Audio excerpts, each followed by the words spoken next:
Hello everyone, I hope you all are doing good.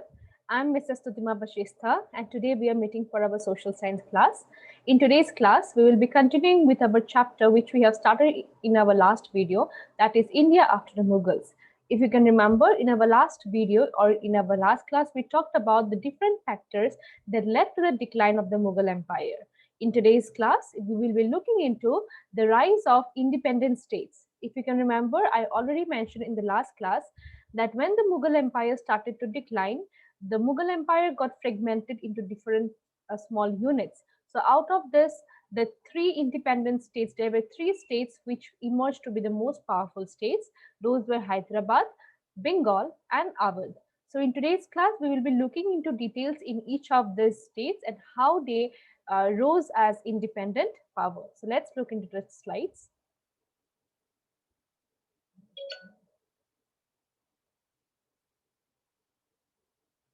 All right. So, as I said, the name of the chapter is India after the Mughals.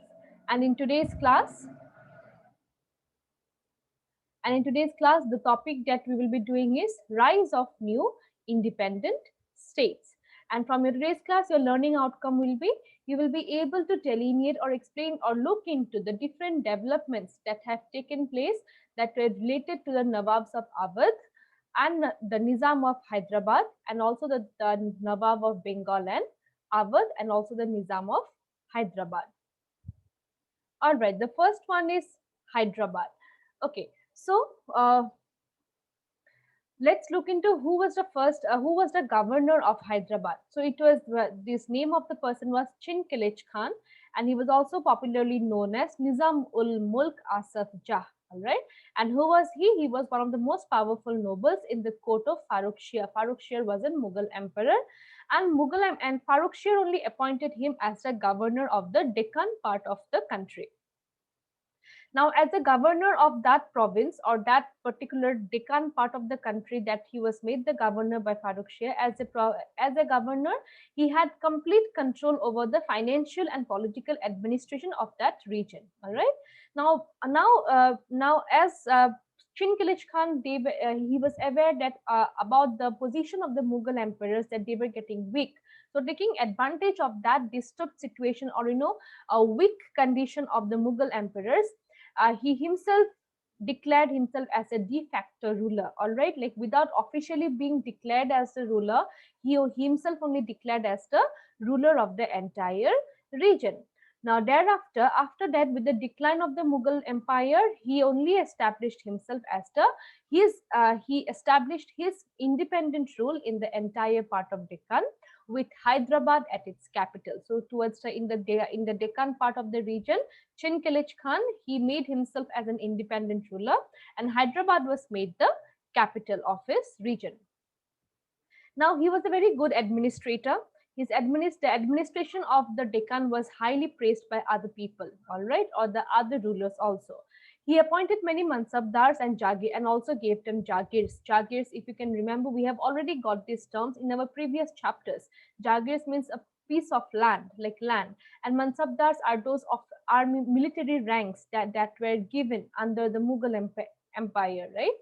So the Mughals merely endorsed his decisions without any interference. Now, slowly, the Mughals also did not interfere whatever decision was given by Chin Khalij Khan, because the Mughals were also becoming weak. Chin Khalij Khan, he died at the age of 91 years. Now, after his death, later the struggle over the succession to the governorship of the Deccan gave the opportunities to European trading companies to try their fortune. Now, when in the after the death of Chin Khalij Khan, when the fight was going on among the successors, who will be becoming the next ruler? So now that again gave the Britishers or the Europeans, when the Portuguese came to India, that gave a chance to the Europeans to enter India, and to at that point of time when there was a lot of confusion going on.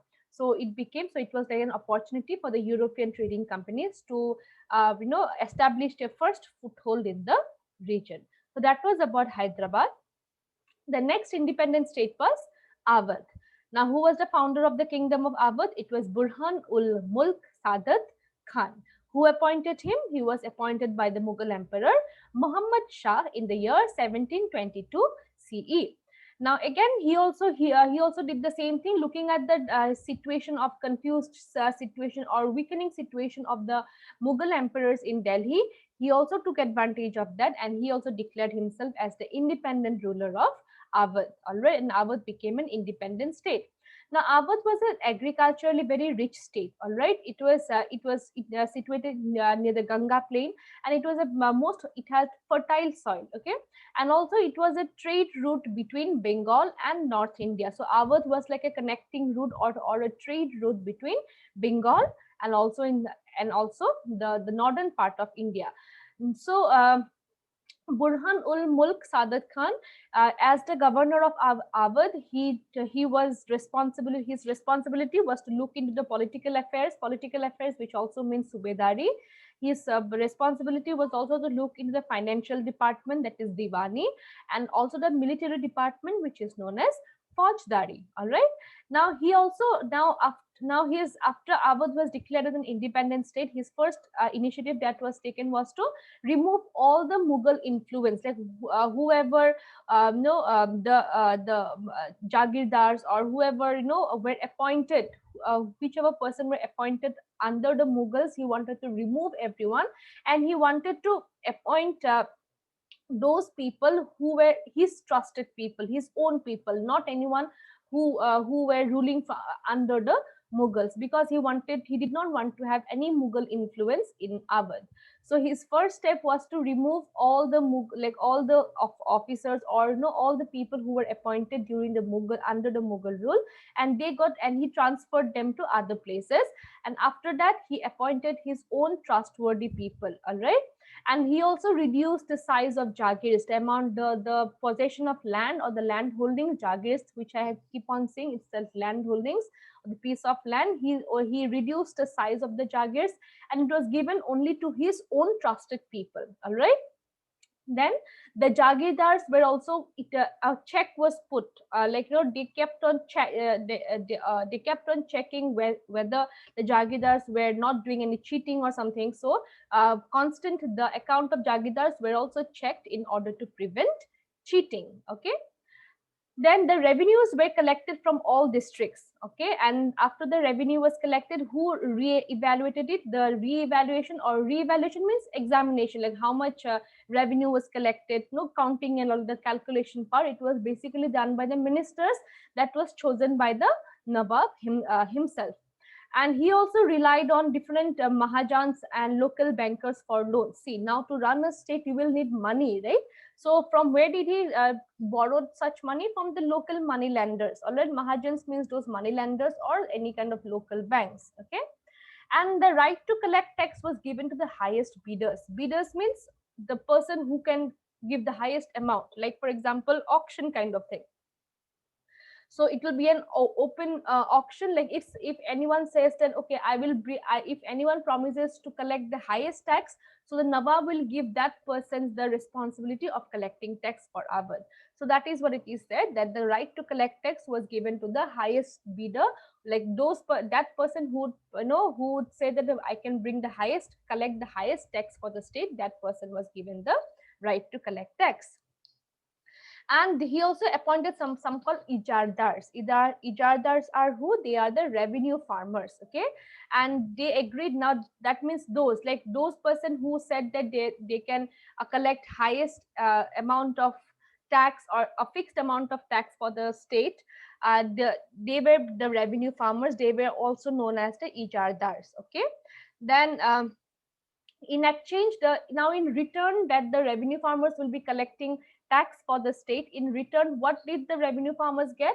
They enjoyed autonomy or independence. Autonomy means independence in assessment and collection of tax. Okay, like no interference was there while collecting or assessing the tax. They could freely do that. Okay, then new social groups emerged. Bankers, like money lenders, became a social group there, because the Nawab also started to borrow money, right? So there were new emergence of new social groups, that is the money lenders or different small bankers who came in close connection with the Nawab. All right, like now the state revenue means where the money is coming into the state. Okay, This newly emerged social group, that is the bankers or the moneylenders, they started to influence the Nawab. Like every now and then they would come to the Nawab's court, they would have discussion. So it was like they were having a close connection with the Nawab.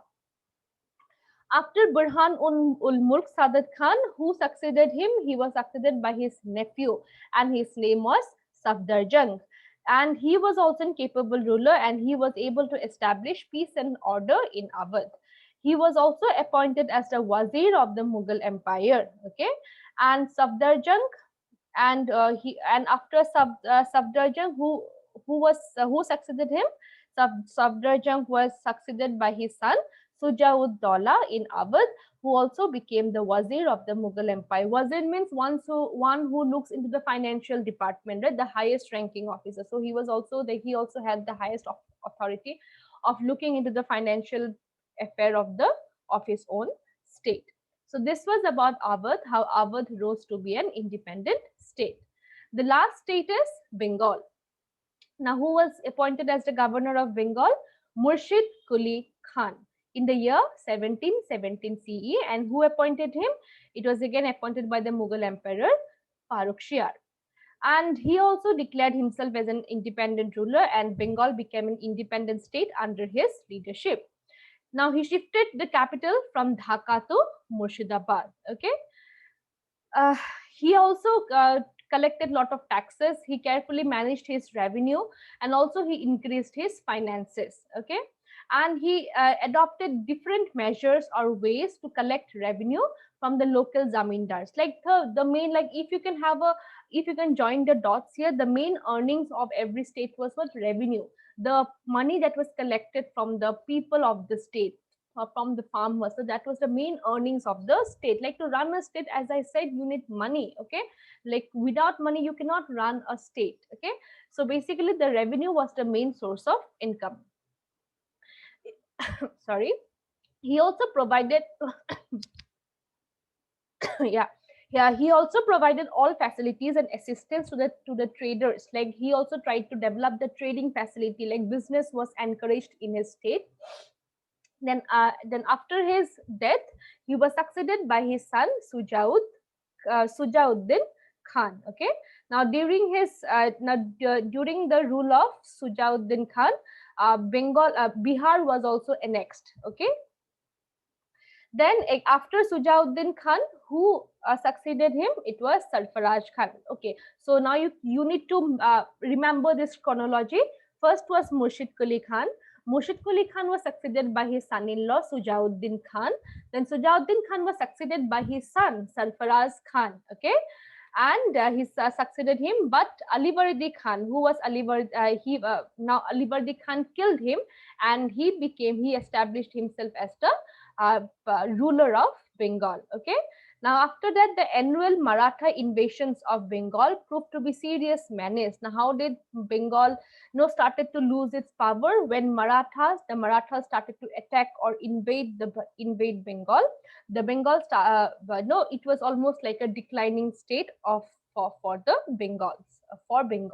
So, the futile attempts to repel the Marathas paved the way for the Maratha control over Orissa. So after the death of Alivardi Khan, Sirajuddaulah became the Nawab of Bengal. So with the invasion of Marathas, the Bengal slowly started to lose its power. And after Alivardi Khan, who became the Nawab, it was Sirajuddaulah who became the Nawab of Bengal. So this was all about how Bengal became an independent ruler after the Mughal Empire declined. So this was about the three independent states. It is Hyderabad, where Nizamul Mulk Asaf Jah was the emperor. Then it was in Awadh, it was Burhanul Mulk Sadat Khan who was the emperor, and in Bengal, it was Murshid Quli Khan who was the governor there. Sorry, not emperor, governor. And under their leadership only, Hyderabad, Awadh, and Bengal emerged to be three independent states after the decline of the Mughal Empire. All right, students, with this, we have come to an end of today's chapter. We shall meet in the next class with another new topic. Till then, everyone take care. Thank you.